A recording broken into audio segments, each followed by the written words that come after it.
प्यारे बच्चा, आप सभी को नमस्कार। उम्मीद है आप सब अच्छे होंगे, स्वस्थ होंगे और अपनी तैयारी को एक नई दिशा दे रहे होंगे। प्यारे बच्चों, आज हम लोग FFAGD PYQ सीरीज में 19 फरवरी 2025 को जो एग्जाम हुए थे उसी का शिफ्ट नंबर फर्स्ट करेंगे। ठीक है, इसके पहले हमने 4 फरवरी से लेके 18 फरवरी तक, मैं आपको बता दूं कि 2025 में जो FFAGD के जो एग्जाम हुए थे वो 4 फरवरी से लेके स्टार्ट हुए थे। ठीक है, 4 फरवरी से 18 फरवरी तक का जो भी शिफ्ट हुआ था, जो भी पेपर था, वो हमने क्लियर कर दिया था। ठीक है, आज हम लोग 19 फरवरी का करेंगे शिफ्ट नंबर 1। अगर आपने 4 फरवरी से 18 फरवरी तक का वीडियो नहीं देखा है, PYQ नहीं देखा है, सबसे पहले आप प्लेलिस्ट में जाइए और उन सभी वीडियो को आप अच्छे से देख लीजिए। ठीक है, उसमें एक एक चीज बारीकी से आपको बताई गई है। ठीक है जी, देन उसके बाद आप 19 फरवरी का वीडियो देखिए शिफ्ट नंबर 1, और इस वीडियो को अधिक से अधिक अपने दोस्तों के पास, मित्रों के पास, छोटे भाई बहन जो भी हैं उन सभी को शेयर कर दीजिए ताकि इस PYQ का लाभ उनको भी मिल सके। साथ ही साथ मैं आपको बता दूं कि रेलवे का भी PYQ हम लेकर आएंगे, रेलवे ग्रुप डी का PYQ लेकर आएंगे। ठीक है, चूंकि उसकी वैकेंसी आ ही गई है, फॉर्म फिलअप हो चुका है। ठीक है जी, आपको पता ही है। ठीक, तो चलिए बिना देर किए आज के क्लास को हम स्टार्ट करते हैं। ठीक है जी, चलिए आइए, चलिए देखिएगा ये आज का पहला प्रश्न। ठीक है जी, 19 फरवरी 2025 शिफ्ट नंबर फर्स्ट क्वेश्चन पढ़िए क्या कह रहा है। करा किसी मूलधन पर 6% की वार्षिक दर से 3 वर्ष की अवधि के लिए साधारण ब्याज 576 रुपए, तो मूलधन ज्ञात कीजिए। ठीक है जी, तो एक तो तरीका है प्रिंसिपल निकालना, तो FI बराबर क्या होता है PRT/100, उससे कर लेंगे। दूसरा तरीका ये है कि जो FI होता है वो RT% होता है। रेट दिया गया 6% और टाइम दिया गया कितना जी 3 साल। तो जो FI होता है, जो सिंपल इंटरेस्ट होता है, वो RT% होता है। R है 6 और T है 3, 6 दिया कितना जी 18%। 18% का मतलब 18 बटे कितना 100। कट कर सकते थे लेकिन जरूरत नहीं है यहाँ पे। ये नीचे वाला क्या बनेगा प्रिंसिपल बनेगा, ऊपर वाला क्या बनेगा FI बनेगा, यानी 100 यूनिट प्रिंसिपल। अब आइए जरा देखिएगा, यहाँ पे अमाउंट निकाल रहे थे कि अमाउंट का कुछ काम है नहीं। प्रश्न में निश्चित राशि कह रहा है साधारण ब्याज 576 रुपए। कितने है जी 576 रुपए साधारण ब्याज है।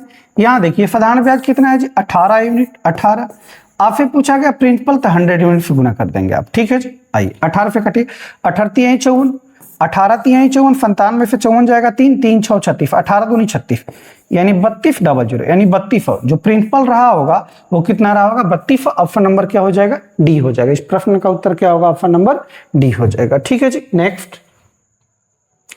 दूसरा प्रश्न देखिए क्या कह रहा है। करा पेट्रोल के मूल्य में 50% की वृद्धि होती है, इसकी खपत में कितने प्रतिशत की कमी कर दी जाए कि इस पर होने वाले व्यय में केवल 21% का वृद्धि हो। ठीक है जी, वृद्धि हो गया है। अगर हम बात करें लेट 100 यूनिट अगर CP रहा होगा, CP अगर 100 यूनिट, कह रहा है कि 50% वृद्धि की जाती है पेट्रोल के मूल्य में। 100 था, 50 वृद्धि तो हो गया कितना 150। लेकिन आप चाह रहे हैं कि इस पर खर्चा केवल हम 11% का वृद्धि करें। 11%, 100 था 11 वृद्धि तो 111। अब 150 की चीजें 111 में पूर्ति करना चाहते हैं तो आपको खर्चे में क्या करना पड़ेगा कमी करना पड़ेगा। कमी कितने का 39 का। 150 की चीज 111, 39 का। कमी किस पे ज्यादा वाले वैल्यू पे, बड़े वाले वैल्यू पे 150। परसेंटेज तो 100 से गुना, 0 से 0 खत्म, 3 से काट करेंगे, 3 5 15, 13 3 39 और 5 दूनी 10, 13 दूनी कितना जी 26%, यानी 26% खर्चे में आपको क्या करना पड़ेगा कमी करना पड़ेगा। तब 50% वृद्धि वाले 11% वृद्धि में क्या हो जाएगा फाइनल हो जाएगा। ठीक है जी, यानी आपको वृद्धि खर्चा में कमी करना पड़ेगा। खर्चा में कितने का 26% का कमी करना पड़ेगा खर्चा में। ठीक है जी, नेक्स्ट तीसरा करा मूल्यांकन कीजिए। सिंपल सा प्रश्न है, इवेल्युएट इट। पहले हम भाग की क्रिया करेंगे, तो 12 को 4 से भाग देंगे 3, यानी 16 + 3 माइनस गुणे की क्रिया 3 चौका कितना 12, 16 3 19, 19 में से 12 जाएगा 7, यानी ऑप्शन नंबर क्या हो जाएगा ए हो जाएगा। इस प्रश्न का उत्तर क्या होगा ऑप्शन नंबर ए हो जाएगा। चलिए देखिए, टाइम एंड वर्क का प्रश्न है। करा एक कार्य को 16 दिन में पूरा कर सकता है और बी उसी कार्य को 12 दिन में कर सकता है। सी की सहायता से उन्होंने कार्य को 4 दिन में पूरा कर लिया। ठीक है, तो सी अकेला कार्य को कितने दिन में कर सकता है। 3 व्यक्ति है जी, ए बी और सी भी है, लेकिन कह रहा है कि सी की सहायता से ए बी तो पहले से था, सी की सहायता से ये लोग काम जो है कितने दिन में कर लेते हैं। ए करता है 16 दिन में, ए अकेले करता तो 16 दिन में, बी अगर करता तो 12 दिन में कर लेता है, लेकिन सी की सहायता से काम 4 दिन में ही समाप्त हो गया। ठीक है जी, तो आपको बताना है फी अकेले करता तो कितने दिन टाइम लेता। ठीक है जी, सबसे पहले तो आपको ये पता करना होगा कि टोटल वर्क है कितने और सबकी क्षमता कितनी है। तो टोटल वर्क आपको निकालने के 2-3 तरीके हमने बताया था। या तो आप एलसीएम ले लीजिए, फिर अपोजिट से चले जाइए। एलसीएम लेंगे 12, 16 और 4 का तो 48 हो जाएगा। क्या होगा? 48। यानी टोटल जो वर्क होगा वो कितना होगा? 48 होगा। अब इफिशियंसी तो 16 3 48, 12 चौका 48 और ये हो जाएगा आपका 12 चौका 48। यानी एबीसी तीनों की क्षमता हो गई कितनी? 12। बी की क्षमता अकेले 4 है, ए की क्षमता अकेले 3 है। तो तीनों का क्षमता यानी सी की क्षमता अगर निकाले तो एबीसी में से ए बी घटा दे तो 12 में से 3 + 4 7 घट जाएगा। 12 में से 7 घटेगा कितना? 5। यानी सी की जो क्षमता रही होगी अकेले कितनी रही होगी? 5 रही होगी। सी कह रहा कितने दिन में कर लेगा? दिन पूछा गया है तो वर्क अपॉन इफिशिएंसी, वर्क है सी के लिए भी 48 होगा। क्षमता कितनी जी? 5। यानी 48/5 ऑप्शन नंबर क्या हो जाएगा? सी हो जाएगा। ऑप्शन नंबर क्या हो जाएगा? सी हो जाएगा। इस प्रश्न का उत्तर होगा option number C. Time and work का प्रश्न था। ये देखिए, करा शिवम, रूपेश और मंदार का औसत वजन इतना है। यदि शिवम और रूपेश का औसत वजन 39 kg और रूपेश और मंदार का औसत वजन 48 kg है तो रूपेश का वजन ज्ञात कीजिए। ठीक है जी, आइए ध्यान दीजिए। करा शिवम, रूपेश और मंदार, शिवम, रूपेश और मंदार, इन 3 लोग हैं। तीनों का जो औसत वजन है, एवरेज है, वो कितना है? दिया गया प्रश्न में 46 kg। कह रहा शिवम और रूपेश, शिवम और रूपेश, ये दोनों लोगों का जो औसत वजन है वो कितना दिया गया जी? 39 kg। देन उसके बाद दिया गया आपका रूपेश और मंदार, रूपेश और किसका जी? मंदार, ये दो लोग का जो औसत वजन है कितना है? 48। आपसे पूछा गया रूपेश का, एक व्यक्ति है रूपेश, इसका बता दीजिए। तीनों में रूपेश कॉमन होगा। ठीक है जी, तो सम से भी कर सकते हैं, डायरेक्ट भी हम कर सकते हैं, जैसे इच्छा बने। ठीक है जी, तीनों का 46 है, औसत 46 प्लस ये 46 से कम है कितना जी? 46 से 7 कम है तो माइनस का 7। एवरेज में 7 कम है, संख्या में कितना होगा? तो 2 व्यक्ति है तो 7 × 2 14 कम होगा। ये औसत से ज्यादा है तो प्लस होगा। 2 औसत में 2 ज्यादा है, 2 व्यक्ति है तो 2 दूनी 4 ज्यादा रहा होगा। बट्टा में जो निकालना है रुपये का तो 1 से भाग दे देंगे, एक व्यक्ति। 7 दूनी 14, 2 दूनी 4, 14 में से 4 जाएगा कितना है? 14। माइनस का 14 प्लस का 4 10, यानी माइनस का 10 हो जाएगा। यानी 46 - 10 क्या होगा? 36। इस प्रश्न का उत्तर होगा 36। ऑप्शन नंबर क्या हो जाएगा? डी हो जाएगा। ऑप्शन नंबर क्या हो जाएगा? डी हो जाएगा। ठीक है जी। करे कस्बे की वर्तमान जनसंख्या 1,10,000 है तथा जो प्रति वर्ष 25% की दर से बढ़ रही है। 3 वर्ष पूर्व तथा 2 वर्ष पूर्व की जनसंख्या में अंतर ज्ञात कीजिए। एग्जैक्ट वही क्वेश्चन किसी पीछे वाले शिफ्ट में आया हुआ है, वैसे मैं सॉल्व कर दे रहा हूं इसको। ठीक है, 25% की दर से क्या हो रही है? वृद्धि हो रही है। 25% का मतलब होता है 1/4। कर आपसे 3 वर्ष पूर्व, 3 वर्ष पहले और कह रहा है 2 वर्ष पूर्व, अंतर बताना है। 3 वर्ष पूर्व यानी 4 था, 4 से इंक्रीज हो गया कितना जी? 25% में 1/4, 4 से 1 इंक्रीज कितना? 5। 3 वर्ष का है तो पावर 3, इसको भी पावर क्या करेंगे? 3। ये देखिए 2 वर्ष पूर्व का है, रेट वही है, यानी 4 से कितना जी? 5। 2 वर्ष का है तो 5 का स्क्वायर, ये 4 का स्क्वायर, ये 16 हो जाएगा, ये 25 हो जाएगा। 4 का क्यूब 64 होता है, 5 का क्यूब 125 होता है, 125। कह रहा कि वर्तमान जनसंख्या 1,10,000 है तो दोनों वर्तमान जनसंख्या समान होना चाहिए, 1,10,000। अभी देखिए 125 से वर्तमान में ये कितना है जी? 25 से तो गड़बड़ है। इसमें कितने का गुना करेंगे? वर्तमान में 5 से 125 करना है तो इसमें भी 5 का गुना, 16 × 5 = 80 और 125, दोनों का वर्तमान जनसंख्या 125 बराबर हो गया। वर्तमान जनसंख्या 1,10,000, 1,10,000, वर्तमान यहाँ 125। आपसे कह रहा है कि 3 वर्ष पूर्व तथा 2 वर्ष पूर्व की जनसंख्या में अंतर। 3 वर्ष पूर्व और 2 वर्ष पूर्व जनसंख्या में अंतर 16 और 80 में कितने? 64 और 80 में कितने का अंतर? 16 का।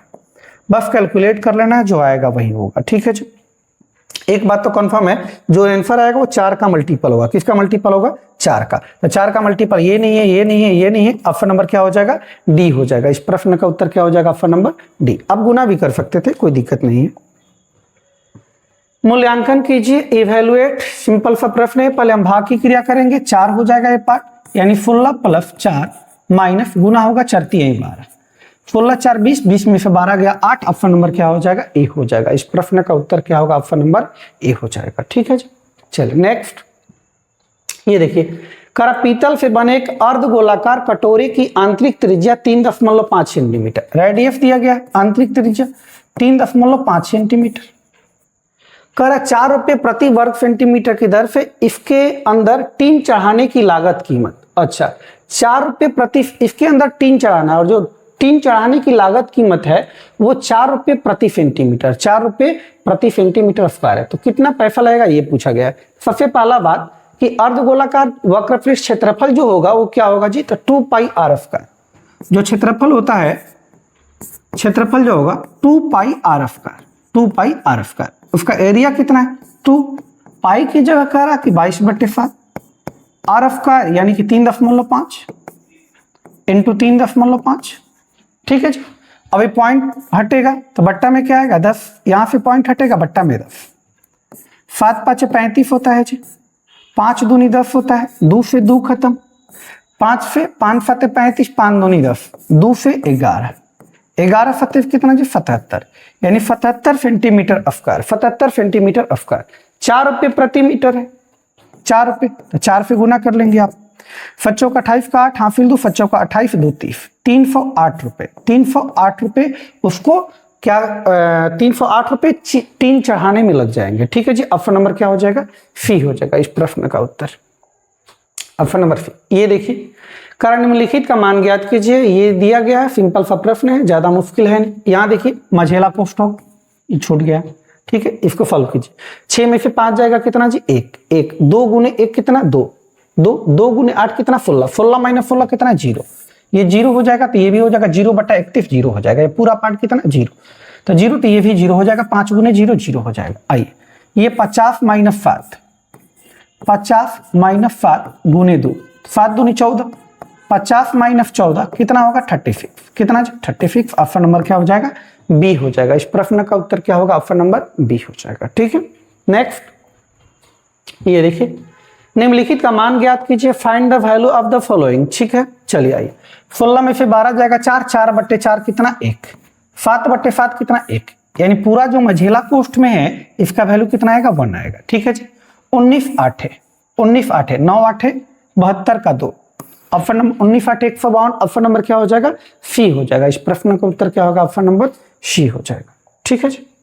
नेक्स्ट, ये देखिए जी टाइम स्पीड एंड डिस्टेंस का करा, लोकेश शहर ए से शहर बी तक यात्रा करता है, लोकेश को शहर ए से शहर बी तक जाना है, यात्रा करता है, डिस्टेंस क्या है जी कांस्टेंट है। डिस्टेंस जब कांस्टेंट होता है, सेम होता है, तो स्पीड और टाइम दोनों क्या होंगे इनवर्सली प्रोपोर्शनल। आपको हमने बताया था कि जब भी डिस्टेंस कांस्टेंट होगा, सेम होगा, तो स्पीड और टाइम दोनों क्या होंगे एक दूसरे के उल्टे हो जाएंगे, इनवर्सली प्रोपोर्शनल हो जाएंगे। ए से बी तक यात्रा करता है, यदि लोकेश अपनी कार को सामान्य चाल से चलाता है तो सामान्य चाल की 3/4 पर चलाता है तो वह शहर बी तक 24 मिनट देरी से पहुंचता है, ठीक है जी। 3/4 पे चलाता है। ओरिजिनल स्पीड की बात कर रहे हैं, न्यू की स्पीड की बात कर रहे हैं। स्पीड ओरिजिनल उसका 4 था तो अब हो गया कितना 3, तो टाइम कितना 3 से 4 लगेगा। पहले 3 यूनिट टाइम तो अब 4 यूनिट टाइम, पहले से ज्यादा 1 यूनिट ज्यादा। प्रश्न में करनी इसी 1 यूनिट का वैल्यू दिया गया 24 मिनट देरी से पहुंचता है, कितना जी 24, 1 का वैल्यू कितना 24 मिनट। आपसे कह रहा है यदि लोकेश अपनी कार सामान्य चाल से चलाता, ओरिजिनल स्पीड से चलाता, तो उसे शहर ए से शहर बी तक यात्रा करने में कितना समय लगता, तो 3 यूनिट लगता, यानी 3 यूनिट का वैल्यू 24 दिया कितना जी 72, ऑप्शन नंबर क्या हो जाएगा सी हो जाएगा। इस प्रश्न का उत्तर क्या हो जाएगा, ऑप्शन नंबर सी हो जाएगा, ठीक है जी। चलिए नेक्स्ट, कर 18.5 और 11.5 की 2 क्रमिक छूटों के एकल छूट, नेट डिस्काउंट बताना आपको, 2 सक्सेसिव डिस्काउंट दिया गया, एक नेट डिस्काउंट बताना। चलिए लगा लीजिए, A B successive 18.5 plus 11.5 minus 18.5 गुने 11.5 बट्टा में क्या जी 100, बट्टा में 100। बस ये पॉइंट 2 को हटाइए, यहाँ से नीचे 00 ला लीजिए, ठीक, थोड़ा सा कैलकुलेट कीजिए। ये अगर आप ऐड करें तो 18 और 11 29, 29 आधा 1 यानी 30 माइनस ये 32 तो होगा नहीं, 30 तो होगा नहीं, ठीक है जी। 27 एग्जैक्ट होगा नहीं, चूंकि पूरा पूरी कटेगा नहीं, तो 27 भी नहीं होगा, यानी ये हो जाएगा ऑप्शन नंबर ए हो जाएगा। सॉल्व भी नहीं करना है इसको, तो कभी कभी आपको ऑप्शन का भी सहारा लेना, अगर ऑप्शन ए नहीं रहता तो इसको कैलकुलेट करने में बहुत ज्यादा टाइम लग जाता, ठीक है जी। तो कभी ऑप्शन को भी देख लिया कीजिए, ठीक है जी। इस प्रश्न का उत्तर होगा ऑप्शन नंबर ए हो जाएगा, ठीक है। प्रश्न संख्या अगला 13, करे यदि समान ब्याज दर पर 2 वर्ष का साधारण ब्याज, कह रहा है कि 2 वर्ष का जो एफआई है, पीछे वाले डेट में भी एक क्वेश्चन आया हुआ था, 2 वर्ष का एफआई 42 रुपए, कै रुपए 42 रुपए, और 2 वर्ष का जो सीआई है कंपाउंड इंटरेस्ट वो कह रहा है 43 रुपए। तो पूछा गया प्रिंसिपल बता दीजिए व्हाट, प्रिंसिपल जो भी रहा होगा पता नहीं, ठीक है जी। पहला साल, दूसरे साल, फर्स्ट ईयर, सेकेंड ईयर। आपको अच्छे से पता है कि साधारण ब्याज जो होता है हर एक साल क्या होता है, बराबर होता है। 2 साल का 42 है तो 1 साल का कितना होगा, 1 साल का एफआई 21 हो जाएगा, क्या 21, पहले साल 21 साधारण ब्याज, दूसरे साल भी 21। साधारण ब्याज प्रत्येक साल क्या होता है, बराबर होता है, लेकिन चक्रवृद्धि ब्याज कह रहा है 43 होना चाहिए। यानी कि चक्रवृद्धि ब्याज कहता है भाई प्रिंसिपल पर तो ब्याज लेंगे हम, पहले साल का साधारण ब्याज चक्रवृद्धि ब्याज दोनों बराबर है, दूसरे साल आएंगे तो ये चक्रवृद्धि ब्याज में प्रिंसिपल पर तो ब्याज लगेगा, साथ ही साथ पहले साल के ब्याज के ऊपर भी ब्याज लगा। ब्याज कितना लगा होगा, तो 43 टोटल वैल्यू कह रहा है, तो 21 21 42 यानी ब्याज 1 बना होगा। अब आइए, ये 21 जो ब्याज बना है इस वाले प्रिंसिपल पे बना है, और जो 1 ब्याज बना है इस वाले इंटरेस्ट पे बना है, ठीक है जी। 21 का आपका प्रिंसिपल क्या होगा, 441 रुपए। ऑप्शन नंबर क्या हो जाएगा, बी हो जाएगा। इस प्रश्न का उत्तर क्या होगा, ऑप्शन नंबर बी हो जाएगा, ठीक है क्या। नेक्स्ट, करेक्ट व्यक्ति किसी वस्तु को 270 रुपए में बेचता है जिसे उसे 8.5% का लाभ होता है, वस्तु का क्रय मूल्य। सिंपल सा प्रश्न, सीपी पूछा गया। करा 217 रुपए में बेचता है तो उसे लाभ होता है कितने प्रतिशत का, 8.5 का। 100 सीपी होता है 8.5 का लाभ, यानी हो जाएगा एसपी कितना, 108.5%। सीपी पूछा गया तो 100% से आप क्या कर लेंगे, गुना कर लेंगे। परसेंटेज से परसेंटेज खत्म, पॉइंट हटेगा यहाँ से तो ऊपर क्या जाएगा, एक जीरो जाएगा 10। अब इसको कटाइए जरा, इसको कट करें 5 बार में कट जाएगा। 17 5 85, 2 5 10, और ये 5 दूनी 10, 100 दूनी 200, कितने जी, 200 रुपए। यानी जो सीपी रहा होगा उसका जो कॉस्टिंग रहा होगा, खरीदारी मूल्य जो रहा होगा, क्रय मूल्य, वो 200 रुपए रहे होंगे। ऑप्शन नंबर क्या हो जाएगा, डी हो जाएगा। इस प्रश्न का उत्तर क्या होगा, ऑप्शन नंबर डी। ये देखिए 15, कह रहा है कि यदि x और y व्युत्क्रमानुपाती है, कह रहा x जो है y के इनवर्सली प्रोपोर्शनल व्युत्क्रमानुपाती है, तो आपसे पूछा गया निम्नलिखित में कौन सा सही है, ठीक है जी, दोनों अपोजिट होंगे, ठीक। तो आप कह सकते हैं x जो होगा बराबर होगा k अपॉन क्या जी, y के, तो x इंटू वाई बराबर क्या हो जाएगा, k हो जाएगा। x इंटू वाई बराबर k, ऑप्शन नंबर क्या हो जाएगा, सी हो जाएगा। इस प्रश्न का उत्तर हो जाएगा ऑप्शन नंबर सी हो जाएगा, ठीक है जी। कर एक व्यक्ति 4 किलोमीटर प्रति घंटा की चाल से कोलकाता से अहमदाबाद जाता है तथा उसी मार्ग से 12 किलोमीटर प्रति घंटा की चाल से कोलकाता वापस आता है। देखिए यहाँ डिस्टेंस सेम है, कोलकाता से अहमदाबाद जाता है, अहमदाबाद से कोलकाता आता है। एवरेज स्पीड, भाई फार्मूला चले जाइए, कोई दिक्कत है नहीं, सिंपल सा प्रश्न है, 2xy upon x plus y upon x plus y. 2 x की जगह कितना जी 4 और y की जगह कितना 12, x प्लस वाई यानी 4 प्लस 12, 4 16 डायरेक्ट कर सकते हैं। 4 चौक का 16 हो जाएगा, 4 बार में 4 3 12 हो जाएगा, 2 3 6 किलोमीटर पर आवर, यानी एवरेज स्पीड आने और जाने में कुल मिलाकर जो रही होगी वो 6 किलोमीटर प्रति घंटा रही होगी, 6 किलोमीटर प्रति घंटा। नेक्स्ट ये देखिए, करा आय और व्यय का अनुपात, एक व्यक्ति की आय और व्यय, ये 6:5 है, 6:5 है। आय और व्यय का अनुपात 6 कितना है 5 है, ठीक है जी। 6 आमदनी 6 है, व्यय यानी खर्चा किया 5, तो बचत कितना जी, बचत कितना 1 का, बचत 1 का।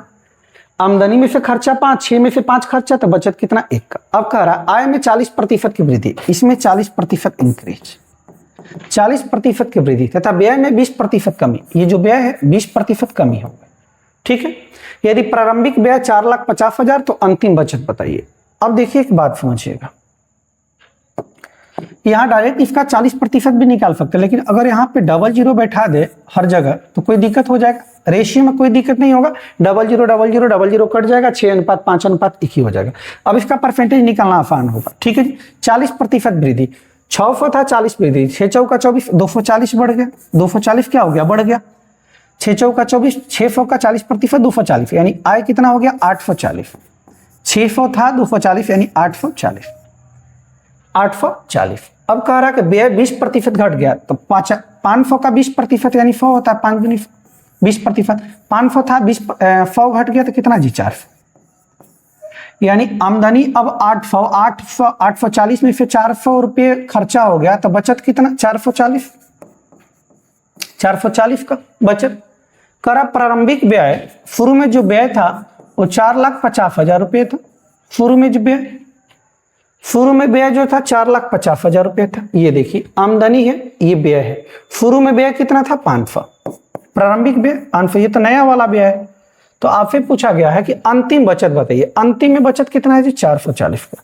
440 00 से 00 कट जाएगा, 5 से कटाएंगे, 5 8 40, 5 8 40, 5 8 40। ठीक है जी, अब गुना कर लीजिए। 45 गुने 88 जो आएगा वही होगा, 45 गुने 88, 45 गुने 88। ठीक है जी, 88, 8 5 40 का 0, 5 8 40 का 0, हाफिल 4 चौका 32 4 36, 360, 360 इधर भी हो जाएगा। 0 6 9, 396 पे 1 0, 1 0 और 2 0 और 396, 396। ऑप्शन नंबर क्या हो जाएगा ए हो जाएगा। इस प्रश्न का उत्तर क्या होगा ऑप्शन नंबर ए। ठीक है जी, नेक्स्ट 18। करा केतन एक फर्ड खरीदी और उसे महेश को 5%। केतन एक फर्ड खरीदा, ठीक है जी। केतन महेश को कह रहा कि 5% लाभ पर बेच दिया। ठीक है जी, महेश ने इसे डेविड को बेच दिया, डेविड को, और डेविड को जो बेचा है 24% हानि पर, 24% लॉस पे। यदि डेविड जो है इसे खरीदता है कितने में, 3,990 रुपए का डेविड क्या करता है भुगतान करता है, ये वाला पार्ट नहीं भुगतान करता है। तो केतन द्वारा खरीदी गई फर्ड का क्रय मूल्य, यहाँ पे फर्ड का क्रय मूल्य जो भी रहा होगा पता नहीं, 1 यूनिट मान लेते हैं। ठीक है जी, इसे 5% लाभ पर, 5% का मतलब 1/20, 1/20 यानी 20 रहा होगा तो 1 का प्रॉफिट यानी 21 का बेचा होगा। 24%, 24% का मतलब 24 क्या 100 ले लीजिए। कट करेंगे तो कितना होगा जी 4 से 4 6 के 24, 4 से 25 यानी 6/25, यानी 25 था, 6 का कमी तो बेचेंगे 19 का। कितने का 19 का, 6 का कमी तो 19 का, 1925। और ये प्राइस करा नहीं 3,990 का। ठीक है जी, बस हो गया।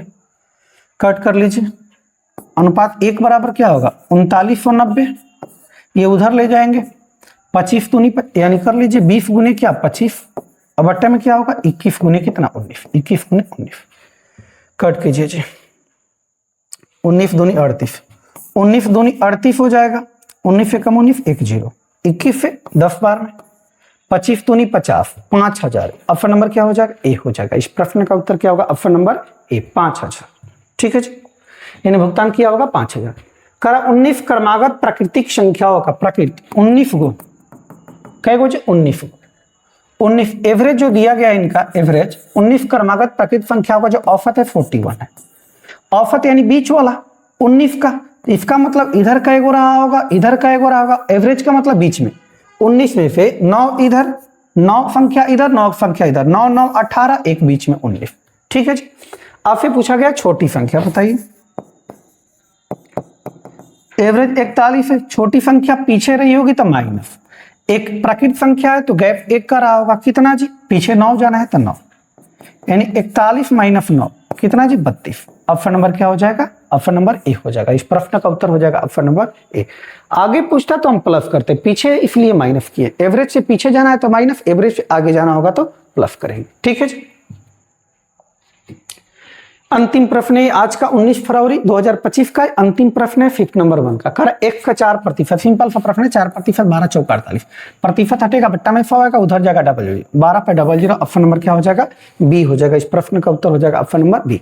तो 4 फरवरी नहीं 19 फरवरी 2025 का 5 नंबर 1 का अंतिम प्रश्न था। आज के लिए इतना ही रखेंगे। ठीक है जी, जय हिंद जय भारत।